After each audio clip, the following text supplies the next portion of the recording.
Good morning everyone. Eto na naman kami on the move.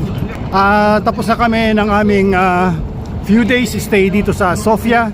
At kami ay mag-move na to the next country. Pupunta na kami ng Skopje sa North Macedonia at magko-cross kami ng border. Pupunta kami doon by bus as usual. Ang ticket namin ay binili namin online. Tip ko sa inyo, always buy the ticket in advance kasi baka lalo na pag galing kayo ng Sofia papuntang Skopje ay walang train, so bus lang ang choice, either bus or airport.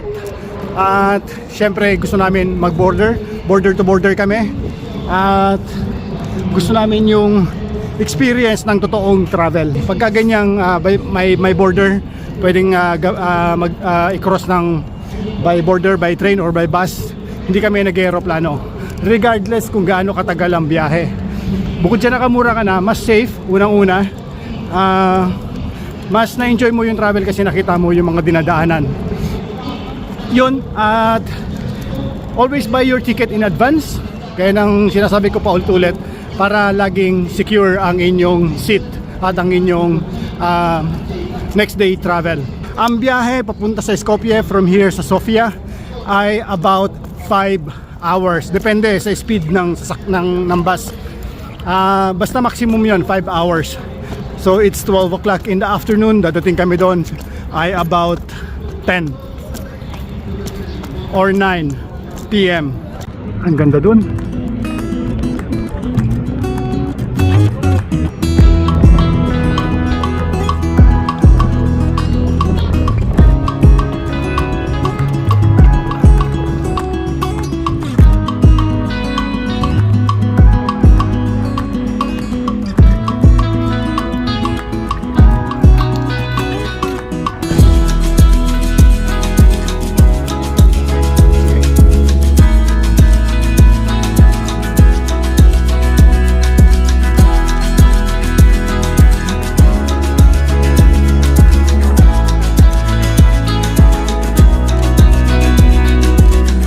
So hanggang sa huling sandali ng stay namin dito ay nai-enjoy namin.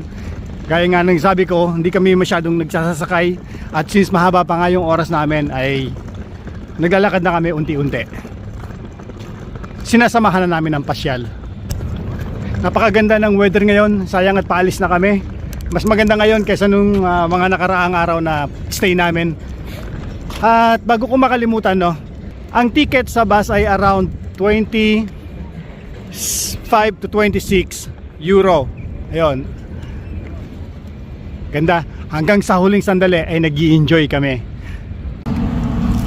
Ayun, no. Laki. Nakakain muna kami kasi mahaba pa yung oras namin. Papalipas muna kami ng oras dito. Ayan.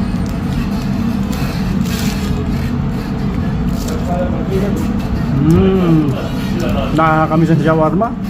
Sarap. Wala talaga tatalo sa shawarma. Ang parang Arab shawarma. Ang sarap. Nakakamiss. Eto ang doner ay hindi shawarma. Ang shawarma ay hindi doner.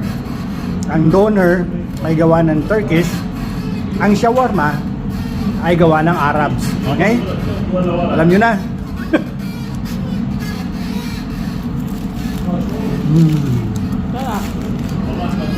Sarap talaga ng shawarma.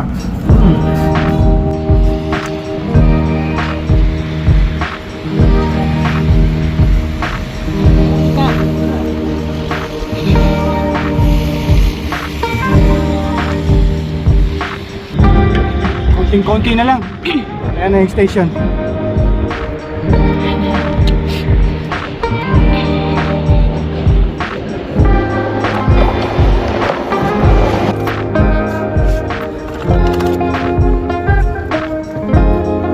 Yun, nakarating din kami dito sa Central Station. Hindi siya napakalayo. Inabot lang kami ng 1 hour walk. Dala-dala itong hila-hila itong luggage na ito.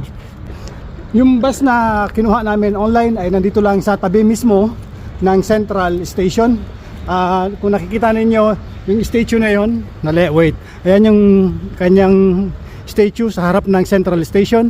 At sa bandang kaliwa lang, dyan lang sa likod nyan, ay nandiyan yung bus na sasakyan namin. Para hindi na kayo mahirapang maghanap, kung sakasakali man bumiyahe kayo ng from Sofia to Skopje sa kabilang side. At kung gagamitin ninyo yung same na company na binilahan namin ng ticket, meron pa kaming 3 oras, magpapahinga na kami rito muna. Hindi na kami lalabas dito para nakarelax na kami. At wala na rin naman kaming titignan. Ito yung kanilang Central Station. Dito kami bumaba nung kami ay nanggaling ng Romania. At nagmetro lang kami papunta sa hotel, sa apartment namin. At medyo mahirap hanapin yung metro, baka malito kayo. So kung nakikita yan yung monument na yan, doon sa loob doon papasok pa kayo doon, and then nasa parteng kanan yung metro. Hindi nyo kailangan mag-taxi galing dito sa Central Station papunta sa sentro ng Sofia, kasi kami nga nalakad namin nang may dala kaming ganon yung luggage. So madali lang siyang lakarin, about 30 minutes, 20 minutes walk lang, depende sa speed ninyo. Kayang-kaya ninyo yan. Kung kinaya namin na may dala kaming luggage, mas kakayanin nyo yan. Ang laki ng dala namin luggage, extra large. Ito na yung aming bus. At ilalagay ko na yung luggage sa likod. Ito. Yun.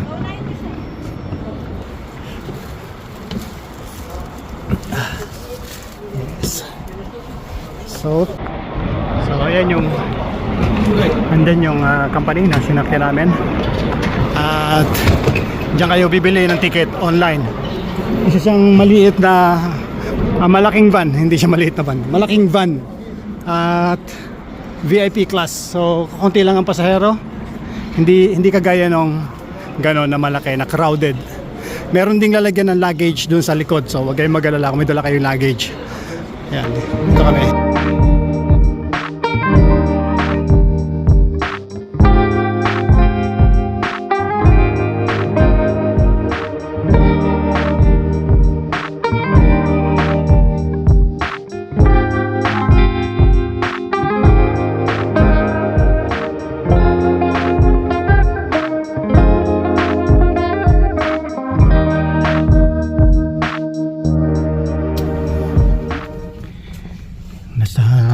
Border na kami ng Macedonia, at dito lang yung matagal, abuti ng mga, depende sa dami ng bus at saka ng mga sasakyan. So dahil kami yung unang-una, umabot kami ng about 30 minutes lang, ganun lang kabilis. Kailangan niyo lang ilabas lahat ng luggage at saka lahat ng bag, kasi bubuksan nila para i-check. Dito na kami sa Macedonian Border Police, chine-check yung aming mga passport at IDs.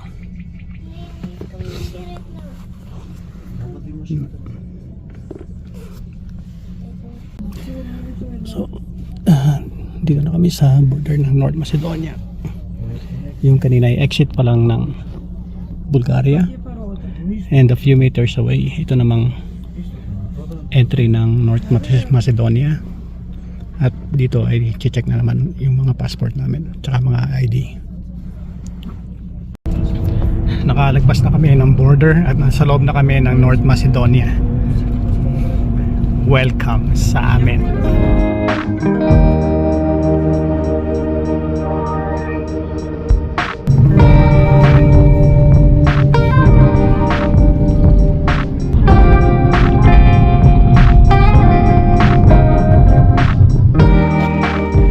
Ganda, grabe. May nadaanan kaming dun na magandang town, na yung mga bahay ay naka-layer dun sa bundok. Tumigil muna kami, 10 minutes break, at malapit na kami, mga 120 kilometer na lang sa center ng Macedonia. Stretch lang ng paa. Sarap mag-travel pero nakakapagod, pero ang sarap, lalo na pag nakikita mo yung magagandang lugar na gaya nun. So siguro pagdating namin ng apartment nito ay siguradong laglag kami sa sobrang pagod. Tapos bukas gala, and then sa next day wala pa kaming plano.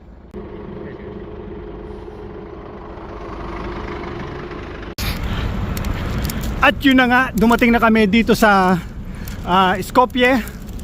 At inabot ng around 3.5 hours lang ang biyahe. Pinaspasan ng aming bus yung, yung biyahe. Huwag niyong kalimutang mag-follow at mag-subscribe. Okay, kung napanood niyo itong video na to, mga Pilipino, mga kababayan kong mahilig mag-travel. Dumating na kami dito sa aming apartment after long travel, long journey na hindi naman maalog kasi hindi naman pangit ang kalsada nila rito. So medyo pagod-pagod pa. Nandito na kami sa aming apartment. Bukas ko na kayo itutour dito sa apartment at para malaman nyo rin kung magkakano ang presyo at maliit na details kung gusto nyo bumisita rito sa Skopje. Yun lang muna at bukas ulit. Maraming salamat. See you tomorrow. Good night. Good night.